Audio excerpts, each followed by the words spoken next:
Here is the clip, one of the clips that viralized all over social media and then into articles. And it's going to be the subject of all sorts of op-eds and already has been. Here's one of those exchanges. To me, it felt frightening that we had to reach this moment. And Ezra asked him about October 7th and what his views are on that, and this is the context for that. To me, it felt frightening that we had to reach this moment in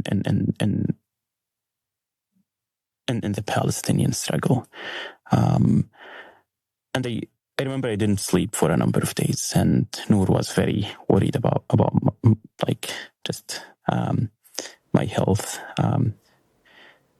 And it was heavy. Like I still remember, like I was like, this couldn't happen. And what do you mean we had to reach this moment? What moment is this? I was interning at UNRWA at that point, the United Nations Relief and Works Agency at the UN, at their New York office. And as part of my internship, my research and work was focused on, Palestine, on the situation in the West Bank and Gaza. And you can see that the situation is not sustainable. You have an Israeli government that's absolutely ignoring Palestinians. They are trying to make that deal with Saudi and just happy about their Abraham Accord without, looking at Palestinians as if Palestinians are not part of the equation. And they circumvent the Palestinian question. And it's clear, like, it's becoming more and more violent. Like, by October 6th, over 200 Palestinians were killed by Israeli forces and settlers. Over 40 of them were children. So that's what he means by that, just by the way, is when he says that over 200 Palestinians were killed in Gaza and the West Bank by the IDF and by settlers, he means just in 2023 alone.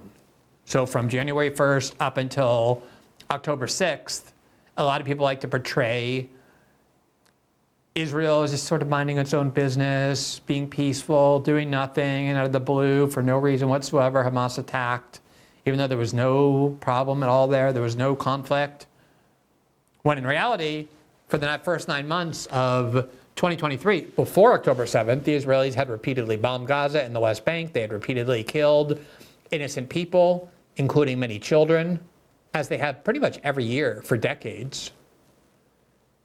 Now, obviously that doesn't mean, and he doesn't mean that makes October 7th justified. We'll show you a clip where he makes that very manifest, but it's like trying to talk about 9/11 without talking about what the United States did to that region over many decades that provoked so much anti-American hatred.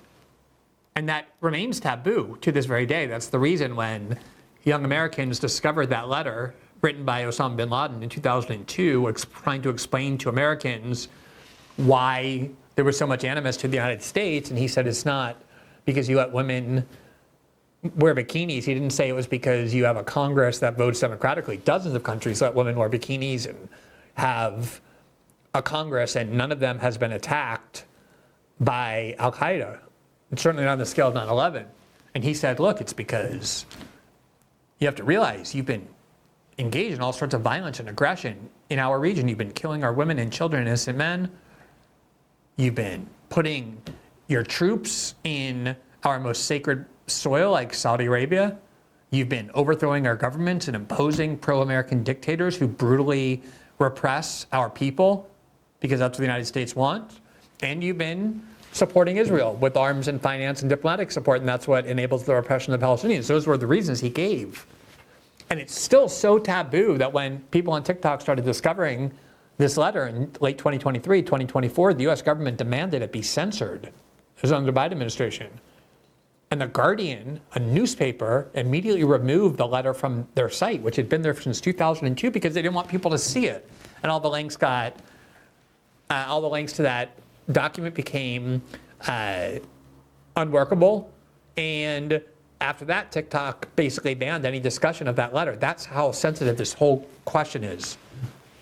No one ever wants anybody asking, what is the context? What is the cause when violence is brought back to the United States or to Israel? It's just, all you have to know is the United States and Israel totally innocent, minding their own business, never hurting anybody. And out of nowhere, these savages, these Muslim savages attacked. And he's laying out the actual context, the historical context. That even in 2023, you don't have to go very far back, before October 7th, the Israelis were killing, as they always do, large numbers of innocent people, including children. That's what were the events leading up to October 7th. I mean, those are just facts. I mean by, like, unfortunately, we couldn't avoid such a moment. And yeah, it was absolutely difficult, like, to see not only the horrific images, but also the response of Israel. Because I knew like that's what Netanyahu wants. So, all throughout, he started by saying, when October 7th happened, I felt physically sick, I couldn't sleep. He wasn't celebrating it, he wasn't justifying it, he wasn't cheering it. He was saying it was horrible that we got to this moment, we being the world, we being all the people interested in that situation. Not we, Hamas, which is all what was attributed to him. He was saying it's tragic that this has been going on for so long, all this killing, and it basically made it inevitable that, of course, Hamas is going to try and bring back violence to Israel, given everything Israel does to Gaza and to the West Bank. He's saying, I wish we, the world, could have avoided October 7th, but it became horrible. And he said, you saw these horrible images from October 7th, as well as what Israel then did in response. He's lamenting the whole thing. He's not justifying it. He's not cheering what Hamas did on October 7th. He's repeatedly made clear what his views are of October 7th, and here's a clip where he talks about killing civilians. Which, I mean, it's obvious is not, we're not right. I've heard you in other news be very clear in condemning killing of civilians. October 7th was obviously an operation that did kill a lot of civilians. Do you see that as unavoidable, that Hamas had no other choice? Do you see it as a mistake? What I know is targeting civilians is wrong. That's why we've been calling for an international independent investigation to hold perpetrators into accountability. And it's very important, like, for us who believe in international law, that this should happen. I mean, how much clearer can he be? A bunch of Zionist accounts, pro-Israel accounts, Hasbara accounts, propaganda accounts circulated that first clip I showed you, tried to convince people that what he was saying there was, we, meaning me, speaking for Hamas, we had to do what we did on October 7th because it was inevitable. That's not even remotely what he said. And when asked directly about it in the very same interview, what do you think of October 7th and what happened there with the killing of civilians? He said, targeting civilians is horrific. It's a violation of international law. It needs to be condemned. We want to uphold international law so that people who target civilians are held accountable. I mean, what else is he supposed to do to make his views clear? That's my view on October 7th. I believe that the part of the October 7th attack that deliberately killed civilians, however many were killed as a result of that, was unjustified. I said that right after October 7th. I believe as a principle, killing innocent civilians is unjustified. And I know there are arguments to justify it, that everybody in Israel joins the IDF, everybody in Israel is basically occupying land that doesn't belong to them. But I do think it's an important principle to uphold. But I definitely think the primary operation, which was aimed at military facilities and police stations and the armed state, was justified. And that was what a lot of October 7th was. And they purposely lied about that. They said 1,400 innocent people were killed. And then it turned out that there weren't 1,400, there were 1,150. And of the 1,150, something like 400 were active duty IDF soldiers, many of them captured or killed while in battle against Hamas. And of the remaining 600 or 650 so civilians, many of them are killed by the Israeli army under the Hannibal Doctrine that says it's better to kill an Israeli citizen than to allow them to be taken hostage. You look at those kibbutzes on the border with Gaza, they're completely destroyed in a way that you couldn't do if you're just hang gliding into Israel with some military weapons, with some rifles and guns, automatic weapons. These were blown up by tanks. And the IDF admits that. The Israeli government admits that. So what he's saying here is, what do you think about October 7th? I think the targeted killing of civilians is wrong. And people who do it need to be held accountable by international law, the opposite of what is being said about him. Here's a little more of what he said about how he sees Jews and Arabs. I guess the perspective of Jewish or Israeli students, or Israeli Jewish students, I should say, at Columbia, would be that there was a huge attack that killed 1,200 some people, murdered 1,200 some people, that they were afraid of anti-Semitic violence erupting around the world, and they needed to hear something about that. Again, what we asked is not to omit their suffering or their perspective. We wanted to have equality, as we want, like in the whole movement. This movement is about equality and justice. And Columbia did that, like, without even the students asking for it. Like, the first statement coming from Columbia, it was on the evening of October 7th. There are a lot of people inside that Columbia protest movement. We've interviewed them on our show, but a lot of them were interviewed by the Wall Street Journal, including Jewish students who worked in the protest movement, who said the reason Mahmoud Khalil, he wasn't the leader or the spokesman, he was the mediator between himself and the school, between the protest groups and the administration, was because he was trusted and respected by everybody. He's a little bit older than the average Columbia student. He's 31. And they're, undergraduate students are in their early 20s or even younger. And people respect his demeanor. He was very kind to everybody. If there were ever anti-Semitic statements said anywhere near the encampment that he heard, he would tell people that's not appropriate here. That's not part of what our movement is. And you had a lot of Jewish students who know him very well saying he's like the last person who would be harboring anti-Semitism. And yet, this propaganda campaign worked super well by people who just saw the 2-minute clip framed as it was framed. Here's Mike Cernovich, who oftentimes is very balanced on the question of Israel and Palestine. He kind of goes back and forth, but in response to this video, he was very clear and said, quote, "Get him the fuck out of my country." Batya Unger Sargon, a friend of our show, she's been on before to talk about many things, including debating Israel and Gaza twice. She said this person is the exact terrorist sympathizer that Secretary Marco Rubio said he was. It is appalling how many Democrats were willfully conned by a person who justifies terrorism, which we all knew, out of hatred of Trump and Israel. Hatred of Trump and Israel. Okay, so she's saying he justified terrorism. And you heard the clip, and we're going to get to that in a second. Here's Barry Weiss, the whole crew, on August 6th about the Khalil clip. This is absolutely insane. Listen and think about what he's saying here. We couldn't avoid the slaughter of the Bebas children? Really? Eli Lake. Mahmoud Khalil is a con artist. His job is to fool dumb American leftists into embracing a death cult. It's amazing that Columbia would ever admit him and that he was given a green card. I still think he's owed due process as a permanent resident, but this man is a dirtbag.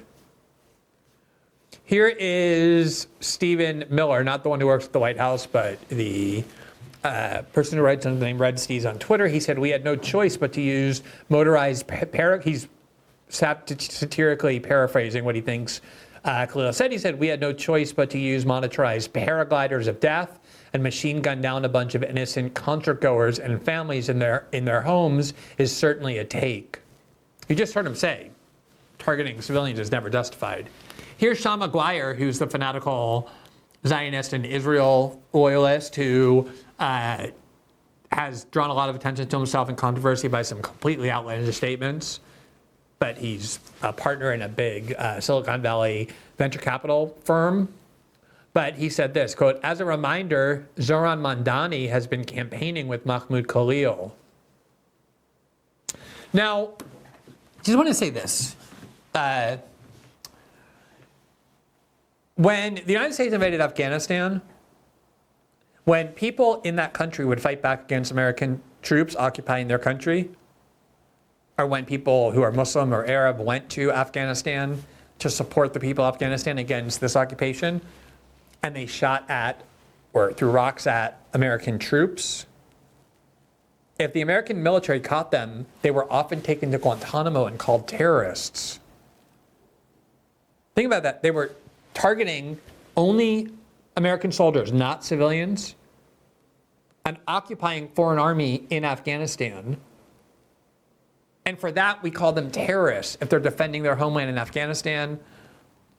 And a lot of them got taken to Guantanamo. That's how warped the terrorism term is. If you're Muslim or Arab and you engage in violence, even against a foreign occupying force, and only against soldiers, you will be called a terrorist. There are people in the West Bank who live there, and the IDF occupies it, and the UN and the entire world considers that occupation illegal. And the American government did for decades until this second term of the Trump administration. When people who are civilians living in the West Bank, with the IDF completely dominating, occupying, and controlling every single aspect of their life, if they so much as throw a stone at one of the occupying soldiers, the military, the Israeli military, not civilians, they're often gunned down, and then the Israeli says, yeah, we killed a terrorist. So we've now taken the term terrorist, and we mean it basically as anyone who does violence to us, even if they're only targeting military and soldiers, military targets and soldiers. And when we kill civilians, when Israel kills civilians, that's not terrorism, that's just legitimate self-defense. You just have to be very aware of how these words are being manipulated constantly. It's just an endless stream of propaganda. And whatever else you think about this conflict, the facts are very well known. This is Palestinian land. They were living there for hundreds of years. And then Europe wanted to atone for the Holocaust that they permitted to take place on European soil against Jews, and decided to atone for that, not by giving them European land. They didn't give them Bavaria to have their own country. That would have been sensible. Hey, Germany did it, so one of the prices Germany should pay is the Jews want a homeland. Let's give the Jews part of Germany. They didn't give France, part of Eastern Europe. The British, after Israel used terrorist attacks on the British who were occupying there, they bombed the King David Hotel. They killed dozens of people. A terrorist group called the Irgun. It was with Menachem Begin, who later became prime minister of Israel. And ever since, the Israelis have been using constant force to suffocate and demean and dominate and control and deny statehood and autonomy to the people of Gaza and the West Bank. And even Israelis who are honest, even Israeli soldiers and military officials say, of course I understand why people in Gaza are part of Hamas and use violence. If I were a Palestinian and I saw what the Israelis were doing to me, I would too. From The Economist, October 10th, 2023, just 3 days after the October 7th attack, former general in the IDF and the Deputy National Security Advisor is who this is about. Quote, the crisis shows the failure of Israeli policy toward Palestinians, said Shlomo Brahm. The former military strategist argues that a divide and conquer strategy can never bring peace. Quote, in 2009, Benjamin Netanyahu replaced the political process with a strategy of divide and conquer, which was aimed at weakening the Palestinian government in Ramallah on the West Bank and strengthening Hamas's hold on power in the Gaza Strip. Mr. Netanyahu believed this to be the best way to ensure there be no viable political process ever possible.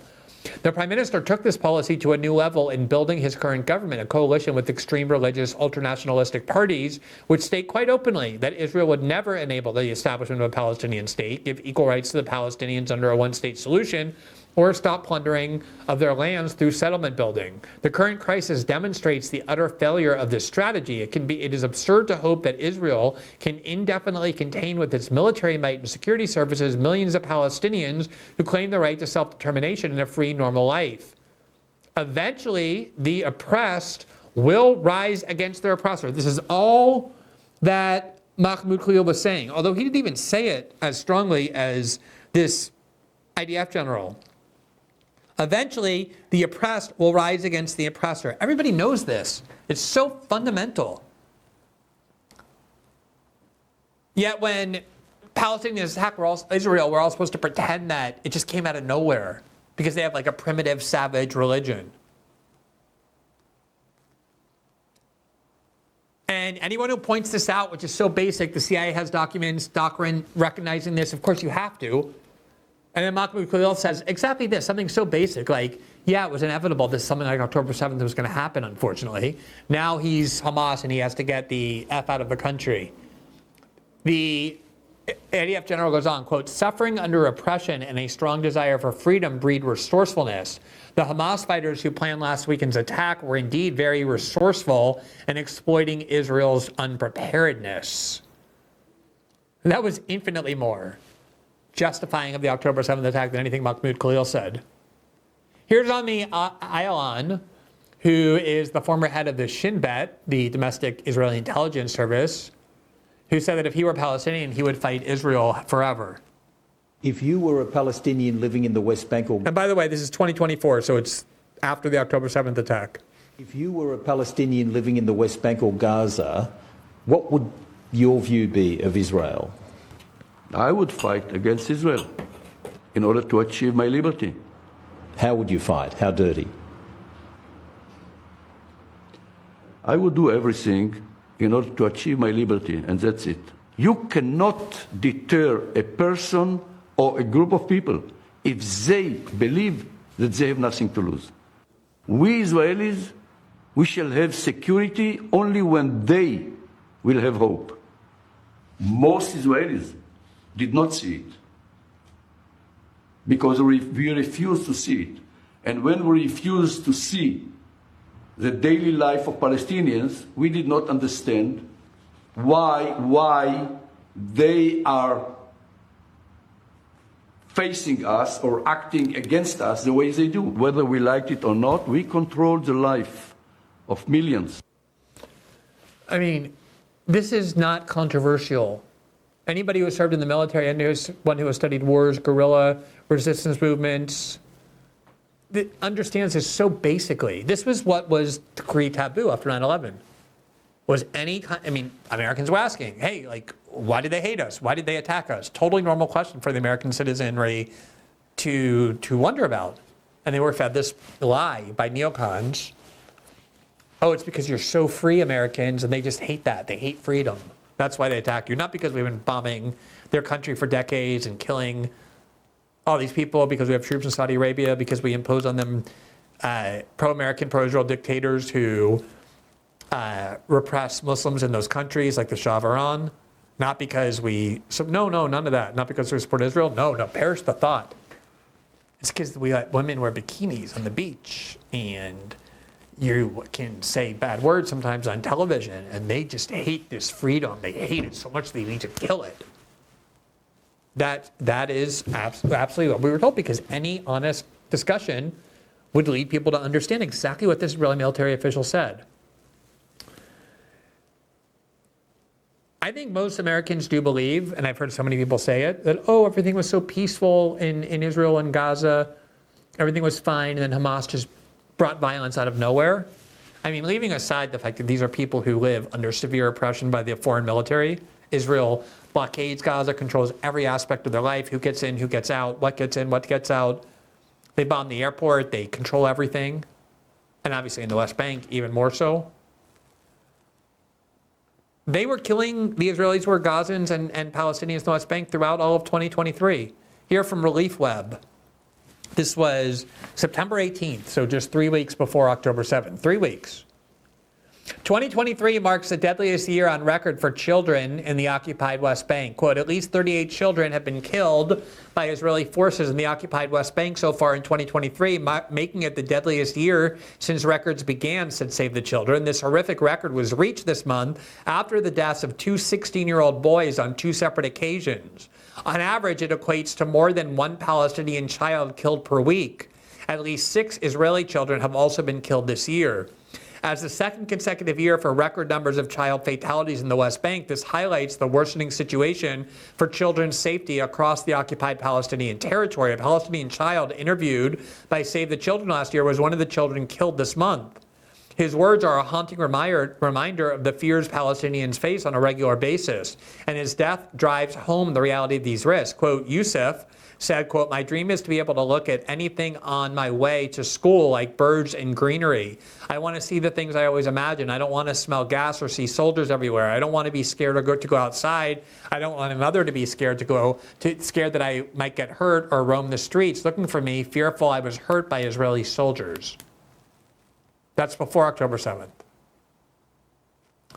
For years, Israeli officials had this very playful term, two very playful terms, called mowing the lawn, which is when they would just kind of go into Gaza and just kill some people, reduce the population some, make clear that they can be killed at any time by the sky. And then the other playful term was putting them on a diet, meaning we control what comes in out of Gaza, we're going to let a lot less food in, and put them on a diet.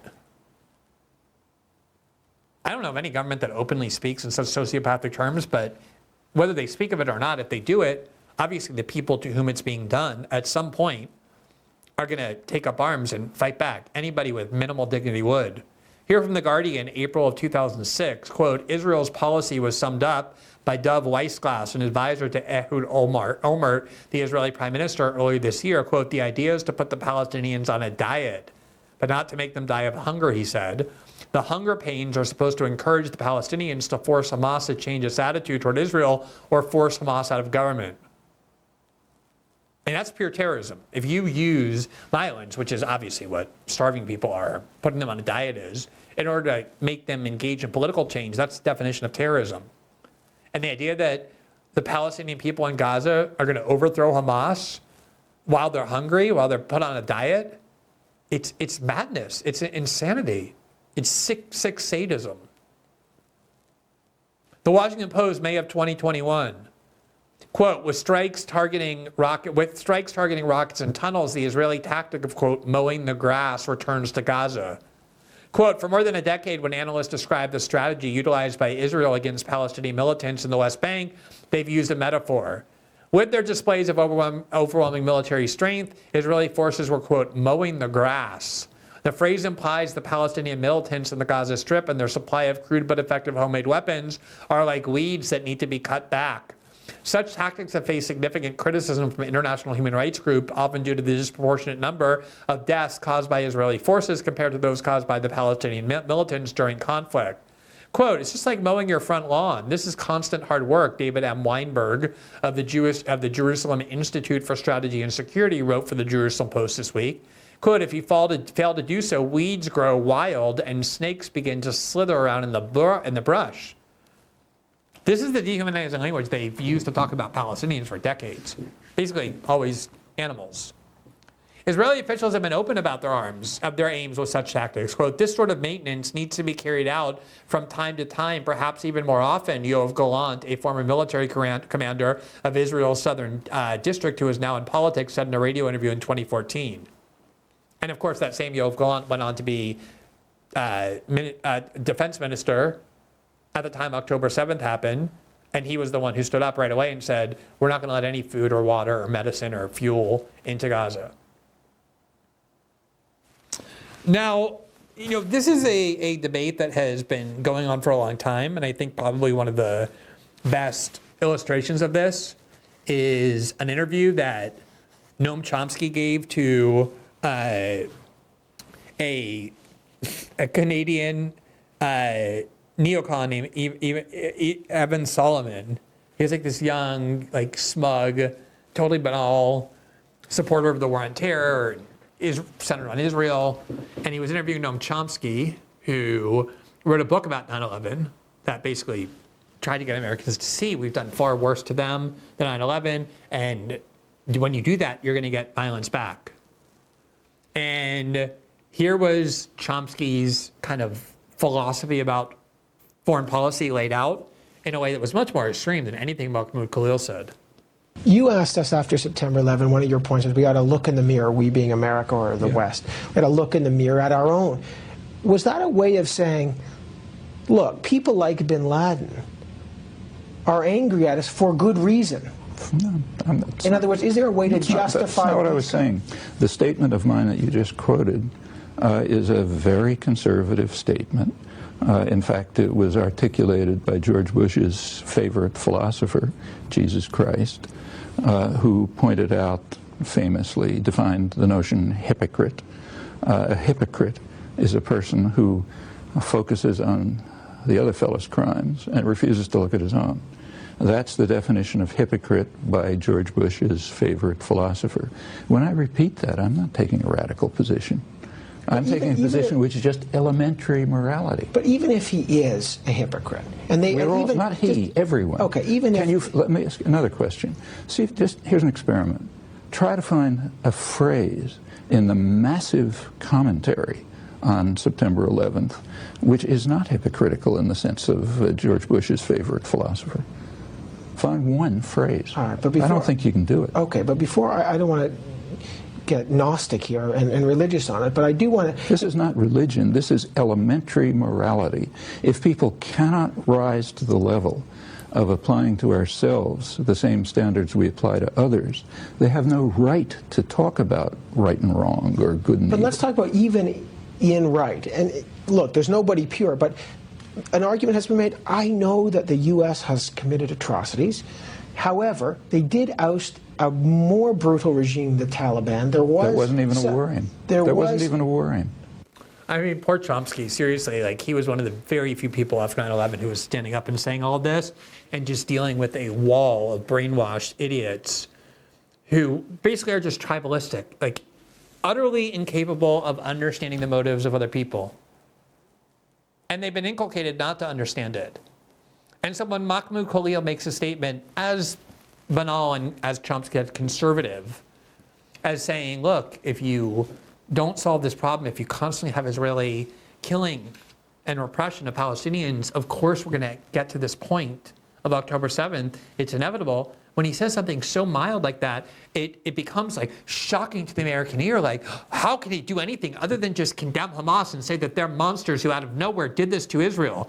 And then Barry White's like, what about the Beebus babies? What about all the babies in Palestine, in the West Bank, and in Gaza who Israel killed for decades, including all throughout 2023? What about them? And the reality is a lot of Israel supporters, and you see this in all this language about, you know, they're roaches and they have to put them on a diet and mow the lawn, or weeds grow and rats have the ability to run around. They are inculcated to see these people in the West Bank and Gaza not as human, as subhuman. When you have announced that we're going to block Israel's going to block all food and water from entering Gaza, he said they're animals. And that's exactly how they see them. But if you see human beings as animals and you treat them as animals, or worse than animals, most people just don't go around killing animals for no reason. I mean, the factory farm industry does on a massive scale, but it's at least they have the excuse if they're making a profit. If you just treat people like animals, if you kill them whenever you feel like it, if you blockade their countries, control their countries, humiliate them day after day after day after day, of course they're going to fight back. You don't have to justify it. You don't have to say it's moral. It's inevitable, though. And it's so immature and such propaganda that anytime anyone says that, they're now guilty of whatever, terrorism, defending terrorism, or justifying October 7th. It isn't remotely what he did. All right. What if you could delay your next 2 mortgage payments? That's right. Imagine putting those 2 payments in your pocket and finally getting a little breathing room. It's possible when you call American Financing today. If you're feeling stretched by everyday expenses, grocery, gas bills, bills piling up of all kinds, you're not alone. Most Americans are putting these expenses on credit cards, and there doesn't seem to be a way out. American Financing can show you how to use your home's equity to pay off that debt. Their salary-based mortgage consultants are helping homeowners just like you restructure their loans and consolidate debt, all without upfront fees. And their customers are saving an average of $800 a month. That's like a $10,000 raise for the year. It's fast, it's simple, and it could save your budget this summer. Call now to hear more about their services. That's 866-889-1994 or visit americafinancing.net/Greenwald. Thanks for watching this clip from System Update, our live show that airs every Monday through Friday at 7 p.m. Eastern exclusively on Rumble. You can catch the full nightly shows live or view the backlog of episodes for free on our Rumble page. You can also find full episodes the morning after they air across all major podcasting platforms, including Spotify and Apple. All the information you need is linked below. We hope to see you there.